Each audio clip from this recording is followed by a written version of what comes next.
numéro 2 de calcul mental sur les conversions d'unités d'air. Alors, première question. Donc je vais essayer de vous expliquer un petit peu avec le tableau, mais on n'en aura pas toujours besoin. Donc ça, c'est comme dans l'exemple, on a 3 mètres carrés en centimètres carrés. Il faut rajouter 4 zéros parce qu'on a 2 colonnes à traverser. On pourrait raisonner aussi en colonnes.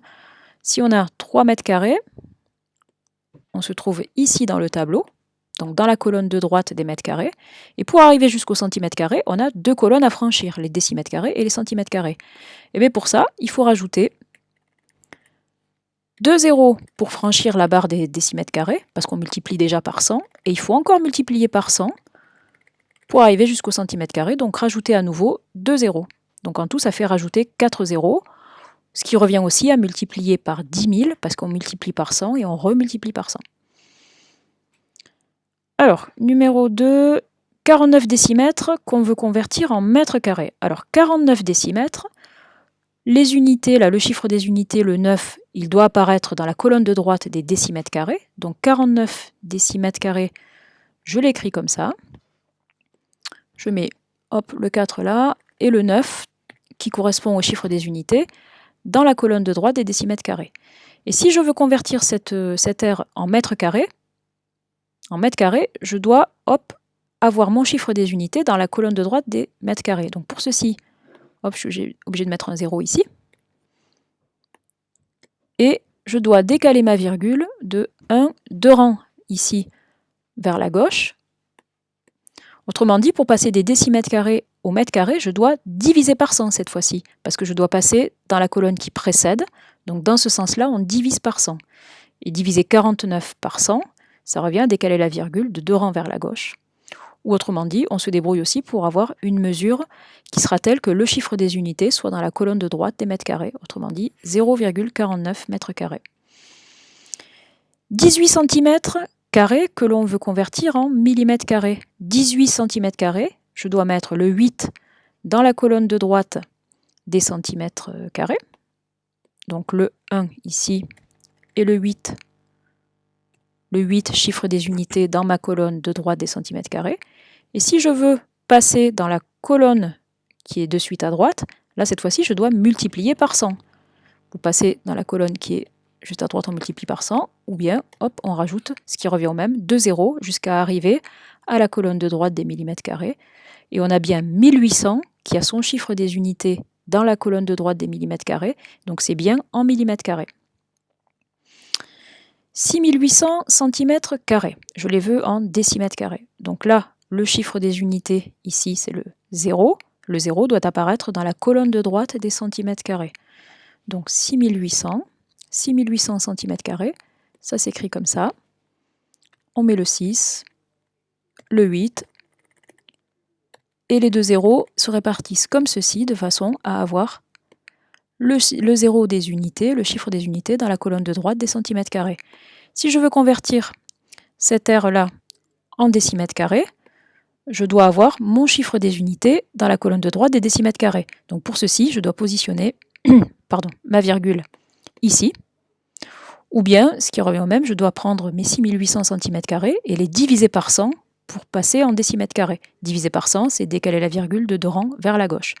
Donc là, on se retrouve avec 2 zéros inutiles qu'on ne va pas écrire. C'est pour ça que ça nous donne 68 décimètres carrés. Question 5. On a 350 mm² que l'on veut convertir en centimètres carrés. Donc là, on sait que on va devoir passer dans la colonne juste avant. Donc la colonne juste avant, dans les unités d'air, ça revient à diviser par 100. Donc on doit faire 350 mm² que l'on doit diviser par 100. Donc on doit décaler la virgule qui serait normalement après le 0 de 2 rangs vers la gauche. C'est pour ça que ça nous donne 3,5 cm². Si on écrit ceci dans le tableau, 350 mm², ça s'écrit comme ceci.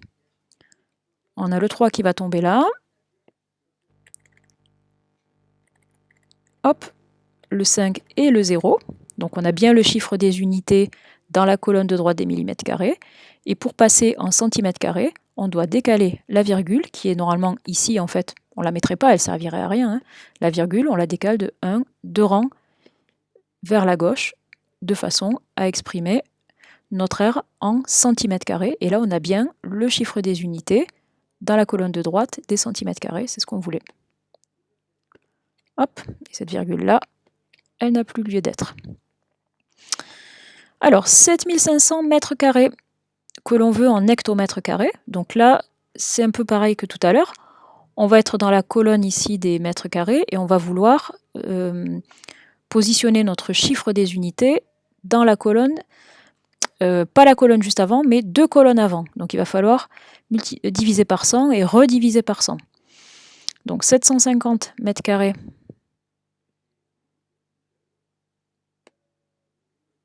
« 7500 mètres carrés, excusez-moi. J'ai lu un peu vite. Alors, 7000...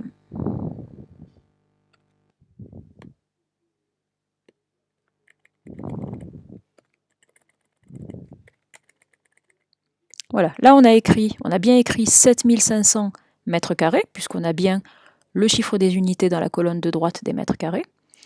Et pour passer en hectomètres carrés, il va falloir qu'on franchisse 2 colonnes vers la gauche. Donc pour franchir ces 2 colonnes vers la gauche, notre virgule, au lieu d'être là, elle va se retrouver, hop, juste avant le 7, de façon à ce qu'on ait le chiffre des unités qui soit dans la colonne de droite des hectomètres carrés. Comme elle est vide, on n'a pas d'autre choix que de rajouter un 0, et on met une virgule, de façon à ce que ce 0 qu'on a mis dans la colonne de droite des hectomètres carrés, ça devienne le chiffre des unités. Donc ça nous donne du 0,7500, et ces deux zéros-là, ce sont des zéros inutiles, donc on ne les garde pas. C'est pour ça que ça nous donne 0,75 hectomètres carrés. 8e question. On a 8 mètres carrés que l'on doit convertir en millimètres carrés. Alors là, on a beaucoup de colonnes à franchir, puisqu'on est en mètres carrés. On va devoir franchir la colonne des décimètres carrés, donc on rajoute 2 zéros. On va passer encore dans les centimètres carrés, on va rajouter 2 zéros de plus. Et on doit enfin arriver jusqu'à la colonne de droite des millimètres carrés, donc il faut encore rajouter 2 zéros. C'est pour ça que ça nous fait rajouter 6 zéros en tout, ou bien ça nous fait multiplier par 100 000, parce qu'on multiplie par 100, on remultiplie par 100 et on remultiplie par 100. Et ça revient à multiplier par 100 000. Donc les 8 mètres carrés,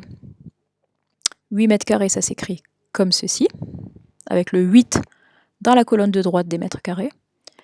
Et là, on voit qu'il faut rajouter effectivement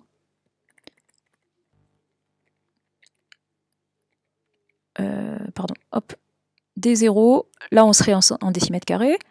Encore 2 zéros pour être en centimètres carrés. Et encore 2 zéros pour arriver à exprimer notre unité, notre R, en millimètres carrés. Donc ça fait bien 6 zéros en tout. Question 8. 67 500 cm² que l'on veut en mètres carrés.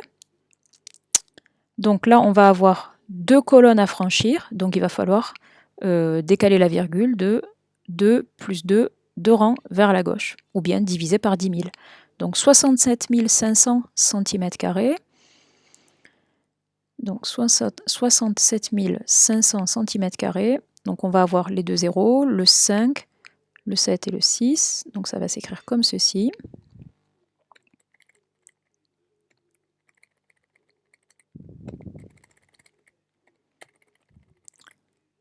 Voilà, donc là on a bien écrit 67 500 cm². Et pour convertir cette R en mètres carrés, il va falloir décaler la virgule qui serait ici. Il va falloir la décaler jusqu'au 6 pour qu'on ait 6,75. Et là, on a bien le chiffre des unités dans la colonne de droite des mètres carrés. Donc 6,75 mètres carrés. Question 9. 17,2 décamètres carrés que l'on veut convertir en mètres carrés. Comme la colonne des décamètres carrés, elle est juste à gauche de celle des mètres carrés, il suffit de multiplier par 100, ou bien de décaler la virgule de 2 rangs vers la droite. C'est pour ça que ça nous donne du 1720. Et dernière question, les hectares et les arts. Donc je vous rappelle que 1 hectare, c'est 100 arts. Là, on a le préfixe hecto, et c'est tout le temps comme ça. Hecto, ça veut dire 100. Donc si on a 2,5 hectares, pour savoir combien ça fait en arts, il suffit de multiplier par 100, la mesure qu'on nous donne là. Donc 2,5 multiplié par 100, eh bien on décale la virgule de 1, 2 rangs vers la droite, et donc il faut rajouter un 0, c'est pour ça que ça nous donne 250.